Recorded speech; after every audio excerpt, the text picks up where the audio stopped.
यही इज्जत जाऊँगी देखी जाए सही गले हाँ कथा पिपा सुधी समाज परिणति कौन हुए पितामह भीष्म अंतिम समय भगवान को स्तुति करू करू कहले नारायण मु गंगाकर पुत्र जीवन में केवे भी अपराध कौन जानी नथी आज मत कहीं एत बड़ दंड आपण देले भगवान से ही भीष्म ना जीव सीना भूली जीव शिव भूलबनी तमें ना द्रौपदी केशाकर्षण कर वस्त्र फेड़ा बेले तमें निजे देखी चाहिए सही गल मनस्थ कली एभली जड़े धार्मिक पुरुष जदि एभली अत्याचार को सही जाए एक दंड कौन दवा दरकार यार दंड हूँ शुली तेणु आपण को शुली से शुआई दिगला किंतु आपणकर जेहेतु पुण्य थिला अंतिम समय भगवान कर दर्शन करी आपण आज सुधाम प्रत्यावर्तन कले बोल आनंद करता भगवान की जटायु भगवान को कोल भगवान का आखिर लुह आज जटायु क्षेत्र स्थान विधौत कर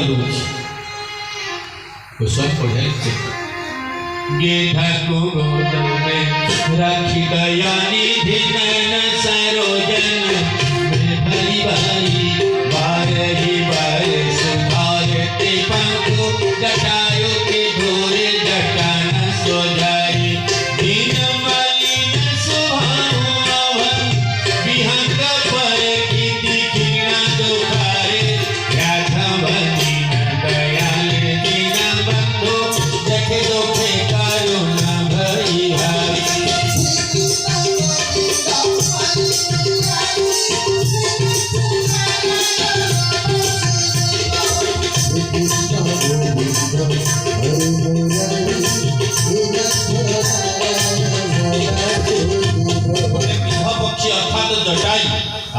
भगवान कांदुचंदी कारण से पर उपकार करथिला प्रकृति रे पर उपकार होची वास्तव रे धर्म कोन से जानी थिला प्रभु पचारे कहले जटायु मु वर्तमान तुमको चाहूची बंचेई देबी त मरिबन मु तुमको अमर कर देबी अचल करे उतन राखे प्राण दी जगह भगवान कहि जंदी बंचेई देबी गोटे जगह जटायु अन्य बाड़ी जटायु तो कहले बंचेई देबी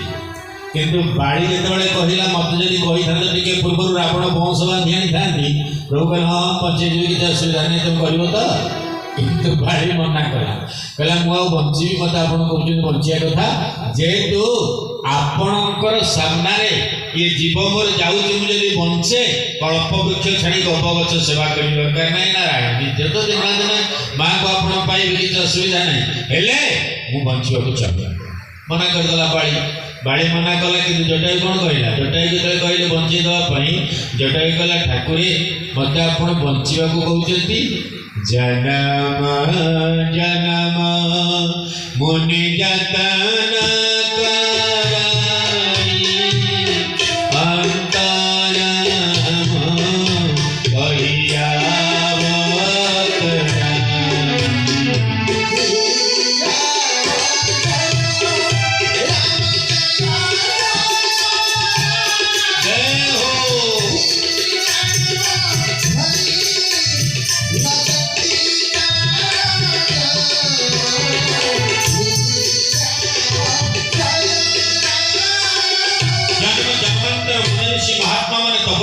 जो श्रीपद कंज को प्राप्त ही करूना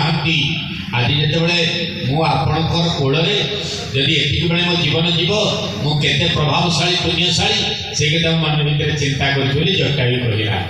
अच्छा मु मन मन गोटे कथा चिंता करुची जो भगवान रामचंद्र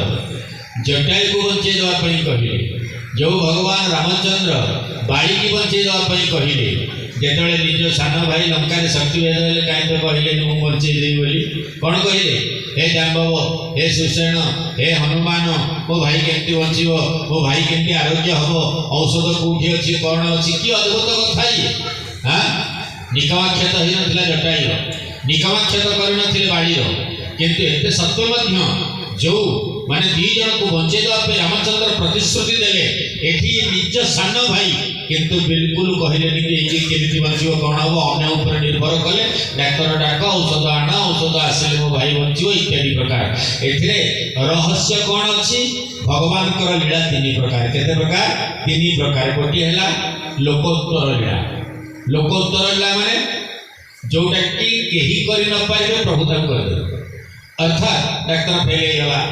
हाँ किंबा अन्य आड़ू सब आड़ू आपंकर आशा भरोसा तुटी गला शेष नारायण चाहिए उषुना धान जमी गजा है प्रभु चाहिए करदेवे कहते लोकोत्तर लीला ता माने लोक जोटा कर न पाइब अलौकिक कथा भगवान द्वारा ही संभव हुए आउ गोटे है लोककृत लीला लोक जहाँ करते प्रभु मध्य से करती कौन कथा बुझा पड़ा ना लोक जहाँ करती भगवान से करती या कहते लोककृत लीला आउ गोटे लोकाधीन लीला है लोकाधीन लीला कौन धरत आप मंदिर कर दिह बसई हाँ से दिह कौन मन को गाधौं हाँ मन को खाऊँ सी लोक अधीन जड़े पूजक किए आसब दुआर फिटेब तापर पा सिंचब कि अन्न रांधब कि डाल तरकारी कर महाप्रभु भोग कर यहाँ अधीन भगवान बुझा पड़ा ना नहीं लोक अधीन भगवान किंतु यही जो दीटा जिन आपको कहली लोकोत्तर लीला लोककृत लीला ये दीटा भगवान स्वयं इच्छा कि लोकाधीन लीला कौन ना भगवान लोकर अधीन ही जाए तू जमी नचौचु मुझे नाचबी कि मुझे नचेबी धन आउ से नाच बंद करने कौन डायरेक्टर नथिब कथा बुझा पड़ा ना नहीं तेणु ये सुंदर शास्त्र सिद्धांत कहले जोटा हाथ जोड़ी कहूँ भगवान के निकट में गलापड़े पक्षी प्रभु चारुगुणा पक्षी मुझे आपण को मागुनी मुझे जहाँ मागिबी आपड़ देवे ना कहलु कहलु कौन तोर दरकार ना मुक्ति हूँ चारि प्रकार केते प्रकार आम भारतीय दर्शन रे मुक्ति हूँ चारि प्रकार सारूप्य साजुज्य सालोक्य सामीप्य बस राष्ट्रीय ये चारि प्रकार किंतु आउ गोटे जिनिस ये भारतीय दर्शन तक स्वीकार करे ता हूँ कौन निर्वाण ये जो निर्वाण ये निर्वाणटा कौन ना जदि कौन व्यक्ति अंतर भितर कौन प्रकार कामना रही तार दुख बोले किसी रही जितेबले कामनार विनाश हम दुखर विनाश हेले ताको निर्वाण मिल निर्वाण मिलला आउ थे संसार को आसबन कि कष्ट पाइबन यही गोटे जिनिस बुद्ध त्रिपिटक स्थान देते कारण बुद्ध कहते कामनार विनाश दुखर विनाश निर्वाणटा को बुद्ध एकाग्रह करके बुद्ध सदाबले कहती तुम्हें मैंने निर्वाण आड़ को जाओ निर्वाण आड़ को जाओ कि मन रखन सज्जन मान कौन व्यक्तिर कामना मला पर्यंत केवे जीवन ग्यारेंटी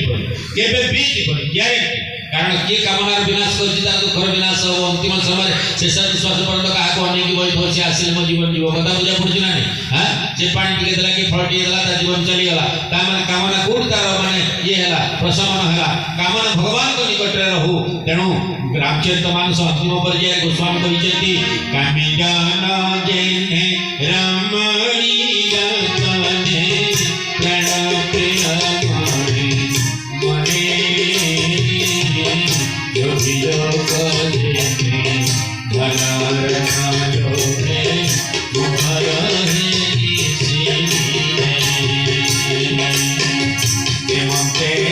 प्रभु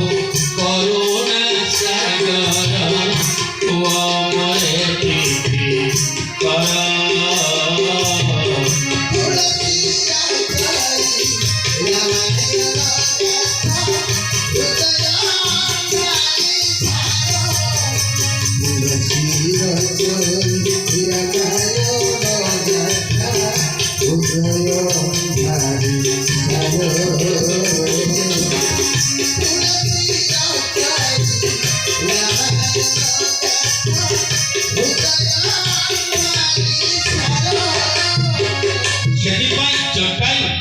जीवन में बंचा कथा गोटे कहले कहले मोर बंचा आवश्यक नहीं हेले प्रभु मत गोटे मुक्ति दरकार गोटे मागिला ना मत गोटे मुक्ति दरकार प्रभु आसिले कहले को मुक्ति दरकार मत कह जो मुक्ति दरकार से मुक्ति मु तुमको दबा पे प्रस्तुत अछि को मुक्ति दरकार ना प्रभु आपण मते सारूप्य मुक्ति दियो सारूप्य मुक्ति माने कौन भगवान रूप जेमिका मत से भाया रूप आपन कर माने देखु से कौन मांगला ना भगवान मूल रूप है चतुर्धामूर्ति सशंख चक्र सकिरीट कुंडलम सपीत वस्त्रम सरसीरुहेक्षण संहार वक्षस्थल कौस्तुभस्त्रियं नमामि विष्णु शिरसा चतुर्भुज चतुर्धामूर्ति नारायण से बेश आपण मत सजई दिखते मुझे से बेश हवा चाहे तेणु भगवान ताको चतुर्धामूर्ति रूप देले गीत देह तज धरी हरि रूपा जेते बेले भगवान रूप धारण करी से मर्त्यमंडल को परित्याग करी कौन कला ना गला से बेले कही देकी गला कहला प्रभु ये दुर्जन को आउ बेसी दिन आप रखिबेनी शीघ्र विदाय नहीं कौन कथा बुझा पड़ा ना कही देकी गला जेते कही देकी गला रामचरित मानस केड़े सुंदर लेक्चर देखंतु आज पुणी आसिला समय जे कि जटायुर सब किए संस्कार करिबा रामचंद्र तो दशरथ को सब संस्कार करने जाई नथिले जेतल दशरथ चली गल तकवा खबर देला कि खबर देले भी से बड़ को हिसाब रे जीवा कथा किंतु से जाई नथिले अर्थात सब संस्कार कर नथिले मो कहबा तात्पर्य से सिना सब संस्कार करबा को गलेनी परंतु सब संस्कार कले भरत किंतु एठी देखा जाऊ रामचंद्र को बड़ी हिसाब रे जटायुर सब संस्कार करी मु किछि बुझी पार कारण वो तो बापर सब संस्कार करबा कथा हां एठी गोटे कथा देखंतु दिनकर घटना महाराज दशरथ सम्रासुर को बद्ध करबा पाई जेतले माने शनिश्चर संगे युद्ध करबा पे जो उदाकाश को जाईथिले तार गोटे अछि नमूना कि जेते बेले अयोध्या रे कोन हला ना शनि दशा पड़िला ठीक सेतिकी बेले कोन हेले ना अयोध्या सो अपशकुन देखागला राजा केमति देखंतु आजिकल नेता जने आसिले ता संगे कोना कोना माने प्रोटेक्शन दवा पे आछथि नेता कर जंदी किछि क्षति न हो से केमति राजा थिले देखंतु कहले काई केमति सब होउची गुरुजी ना शनि दशा पड़ी गलानी तो ना शनि संगे मु युद्ध करी ना शनि संगे युद्ध करी कोन के केमे जिणीची प्राण चाली जोना चाली जाऊ किछि आपत्ति नाही प्रजा मान को पाई जदी मु जीवन देई दिए हां ताहले ते कल्याणकारक शिखिबा कथा तो पुराण शास्त्र मान को राजनीति केमति करबा दरकार देखंतु केडे सुंदर कथा प्रजा मान को पाई जदी जीवन भी चली जाए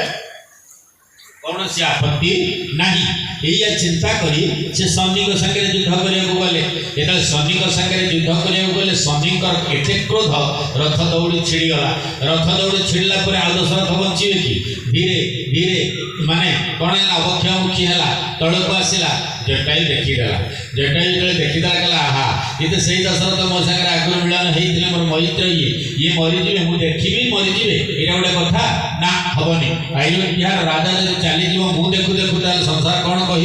तेणु सी कौन कला ना दीटा जाक डेणा को मिलईदेला हे न काले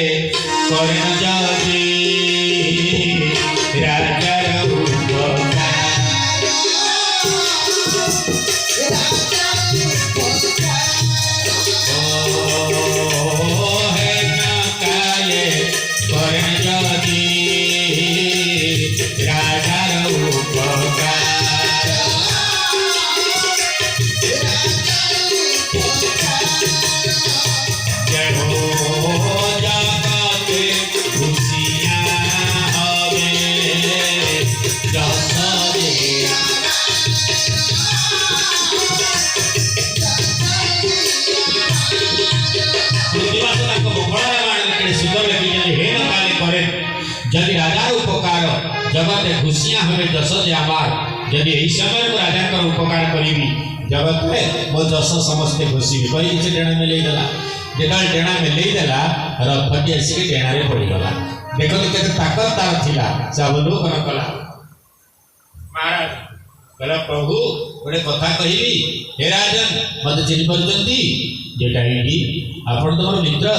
परम हितैषी जहाँ थिली किंतु आपण शनि संगे युद्ध कले मोटे जिणी पारे ना ताल कौन करी ना शनि की आप स्तुति करतु राजा दशरथ शनि महाराज जो स्तुति कर वाल्मीकि रामायण उल्लेख अच्छी दशरथ कृत शनिश्चर स्तोत्र आज जो शनि के स्तुति कले शनि कहले ठीक अच्छे मत जब कहू तो मुझे पड़े जी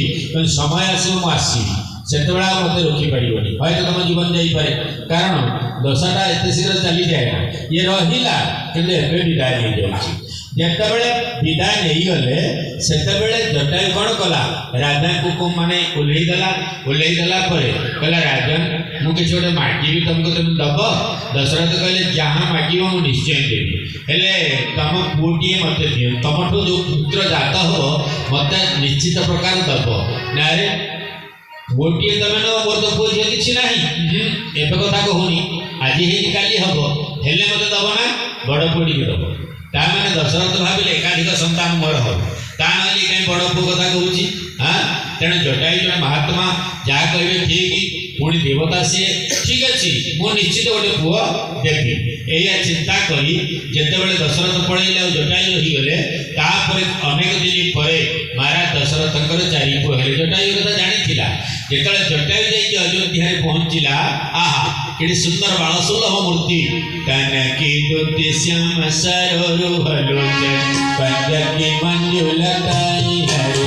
अति सुंदर सोहत धूरी भरे छवि पूरी आनंद के दूरी धरे दाम के दमिया दोती दामिनी जो काल बालक विनोद गोद भरे दशरथ के सुवन चारो सदा तुलसी मना मंदिर